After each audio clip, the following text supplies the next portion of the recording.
Hey everybody, Rob Maurer here, and today we are going to be talking about some pretty big news for Tesla's charging ecosystem. We've also got an update on Tesla battery supplier CATL in the wake of Nancy Pelosi's visit to Taiwan, and a new development in the recall of Toyota's first all-electric vehicle.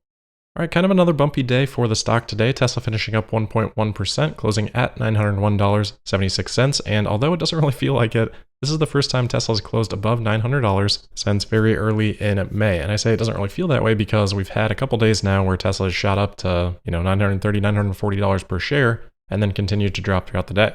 Today, both Tesla and the NASDAQ kind of fell off a cliff in early afternoon.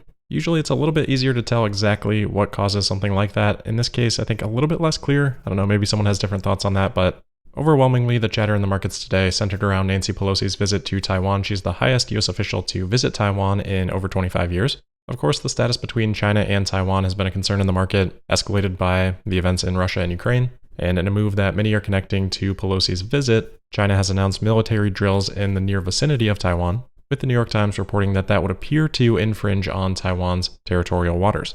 So the market a little bit on edge with some of these reports, some of these concerns about maybe further escalation as this visit unfolds and the aftermath of it. And then kind of on top of that, and around the time that we did see this sharp drop in the markets, Bloomberg did report that CATL has, quote, decided to push back announcing a multi-billion-dollar North American plant to supply Tesla and Ford due to tensions raised by House Speaker Nancy Pelosi's trip to Taiwan, according to people familiar with the matter. And they continue on to write, quote, CATL now plans to wait until September or October to make the announcement. The people familiar with the process said Tuesday, asking not to be identified as the information isn't public. The concern is that an announcement could stoke tensions at a sensitive time in U.S.-China ties amid the controversial Pelosi visit to Taiwan, they said, end quote. So, okay, maybe the Chinese government could be influencing the decision here, but this isn't anything to do with the actual factory itself. Again, they're just talking about the announcement, planning to wait until September or October for the announcement. I mean, that's only a month or two. Maybe that buys them some time if plans were to need to change. But as far as what is actually being reported, it does seem like relatively minor news. Absent of any escalation, obviously, this is pretty irrelevant. And if there were further escalation, well, that's going to be apparent regardless of what's happening with the CATL plant. So in my opinion, at this point in time, nothing too important with that report. But we do have a developing story here regarding Tesla's charging network that I think is extremely important and will probably go quite a bit under the radar. This isn't related to Tesla Superchargers, but rather destination charging, which are of course Tesla wall connectors that are available for public use, oftentimes at hotels or restaurants, perhaps apartment complex, things of that nature where maybe you're looking for something that doesn't need to be quite as fast as a supercharger, but still add some significant energy to your battery. So a couple years ago, Tesla updated their wall connector to version 3, and as part of version 3, they enabled Wi-Fi on these wall connectors, and that was enabled for many reasons, reporting, remote diagnostics. But one of the features that Tesla said that this would enable would be reimbursement for the electricity used when charging. Since then, we haven't really heard much more about it, but today we're seeing some screenshots on Twitter from whole Maurer from kilowatts that appear to show that perhaps Tesla has got this system now up and running. So the screenshot here that appears to be from the Tesla app shows a series of 6 wall connectors in Santa Monica. It shows a charging price of 21 cents per kilowatt hour. It says that these wall connectors are on a private site and that to use them, you first plug in and then scan the QR code, which is on the left side of the wall connector.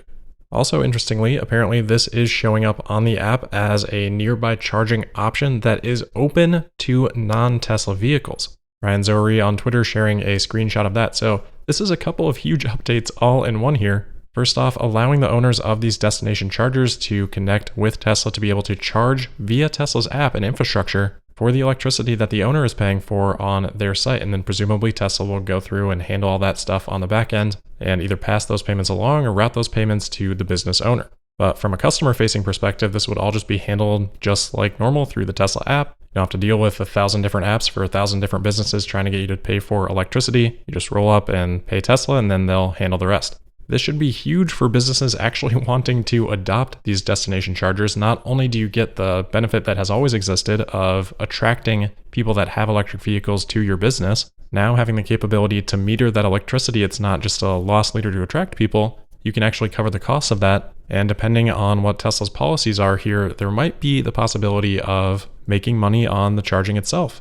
I certainly have no problem with the business owner earning a little bit off that. Hopefully there is some sort of control so people aren't just, taking advantage of this, charging ridiculous prices and hoping people either don't see it or just have to pay it. But I don't think there should be any real problem with owners earning a 10 or 20% margin on EV charging.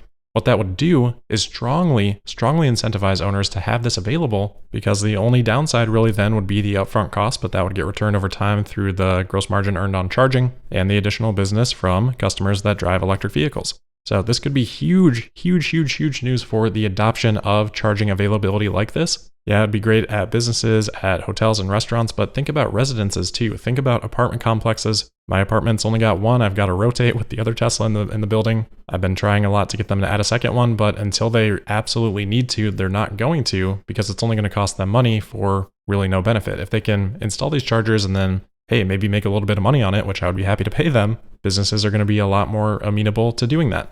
Consumers that live in apartments are going to see things like that and be a lot more willing to consider an electric vehicle for the next purchase. And it's just this very positive feedback loop.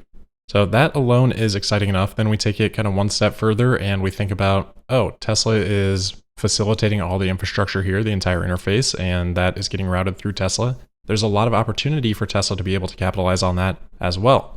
Maybe Tesla takes a small cut of the charging revenue because of the infrastructure that they are providing. Maybe Tesla decides to install more of these destination chargers themselves and just cut out the middleman, even giving the business owner that option. Do you want to own it or do you want Tesla to own it and install it for free? Or maybe instead of taking a cut of revenue, maybe Tesla does some sort of subscription setup with the business owners, and maybe they pay a flat rate each month for access to this billing infrastructure. There are a lot of different possibilities here and a lot of opportunities for value to be added for all three, the customer, the businesses, and for Tesla themselves. Then of course you layer in the second part of this, which is that it appears that this will also work for non-Tesla electric vehicles, just like Tesla is testing on supercharging in Europe and eventually intends to expand worldwide. So the same process that any non-Tesla vehicle would use at a supercharger, maybe that now applies at destination chargers as well. And all of a sudden you look at Tesla building this massive charging infrastructure, which will probably be the simplest to use, the most widespread, with Tesla sitting right at the center of all of that value. I mean, going back a long time, Tesla bulls have always made the case of, hey, if Tesla were to be some combination of the largest automaker in the world, but also ExxonMobil, well, that would be a pretty valuable company. And from every step that we see Tesla take, that seems to be a pretty reasonable analogy. Obviously some differences in some ways, but Tesla is at the center of multiple different verticals here, and they continue to just expand up and down those verticals. This is part of what makes Tesla such an exciting business. They're just thinking about things from the ground up in all areas, and then just saying, well, yep, we're just gonna go ahead and do that. So this isn't something that I expect to get a whole lot of attention or discussion about, but I think this is a potentially huge game changer for Tesla for charging. Of course, we'll have to see the full implementation here, learn a little bit more about it. It's still early, but very exciting possibilities here for the entirety of the charging infrastructure, both superchargers and destination chargers from Tesla. If that wasn't enough excitement around charging, we've got an update here from Tesla Welt about another innovation for Tesla superchargers, and that is apparently Tesla testing out the concept of installing a pool at a supercharging station. Tesla's testing this out at a supercharger in Hilden, Germany that has 40 stalls. Apparently this pool is a temporary thing that's only going to be there for a month and will open this Thursday. The pool has a maximum capacity of 4 people. Sounds like you are granted access by showing that your vehicle is charging and you're allowed to be in the pool for 10 minutes. So just a quick swim or more of a quick dip, because this is really just the size of a shipping container, which is what it appears to be built in. So all right, I don't really expect this concept to catch on and really go that far, but if nothing else, interesting to see Tesla continuing to toy with some of the ideas around entertainment and charging. Obviously, we've got the drive-through theater and restaurant in Santa Monica that Tesla's working on, this little bit of a pool concept here in Germany. We've seen some Tesla lounges before, so Tesla continuing to explore just some of these ideas, although I think as charging speeds improve, a lot of these things are becoming less and less important over time. All right, last item for today is an interesting update on the recall of Toyota's first all-electric vehicle, the BZ4X, that we had discussed back in June. Remember, this was due to a risk that sudden braking or sharp turns could cause a hub bolt to loosen and cause a risk then of a wheel coming loose. So although this is on the EV, I'm not sure it's anything necessarily directly electric vehicle related. Subaru also had the same problem on an EV that they jointly developed with Toyota. Neither of these are high volume vehicles in general yet, so about 5,000 vehicles in total, I believe. Anyway, it still seems to be causing some issues for Toyota. They have sent out letters to the owners of these vehicles, according to a couple of different comments on Reddit, saying that these customers are being asked not to drive until a remedy for this issue is available, which apparently is not the case yet. They say they are working diligently on that, and they'll notify these customers in the future when it does become available. They say that they recognize the inconvenience caused by this situation, and therefore Toyota is offering affected owners the following until the remedy is available. Number 1, continue to provide a loaner vehicle and store your vehicle at no cost, reimburse your fueling costs incurred while operating the provided loaner vehicle, provide you with a total credit of $5,000 toward payments of your loan/lease or purchase price if the vehicle was paid in full, provide additional time for complimentary charging at all EVgo owned and operated public stations nationwide through December 31st, 2024, provide an extension to your vehicle's new vehicle limited warranty based on the period of time that your vehicle is not able to be driven due to the recall. This doesn't seem to be a choose one option. It seems to be you get all of these things as a result of this inconvenience. And then Toyota also says, alternatively, if you do not wish to proceed as described above, Toyota will offer to repurchase your vehicle.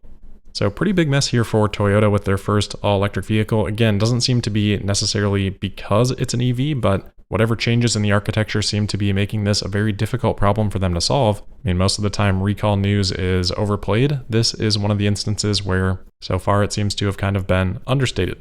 So we'll keep an eye on how that progresses, see if Toyota can get that resolved, but that'll wrap it up for today. So as always, thank you for listening. Make sure you're subscribed and signed up for notifications. You can also find me on Twitter at Tesla Podcast, and we'll see you tomorrow for the Wednesday, August 3rd episode of Tesla Daily. Thank you.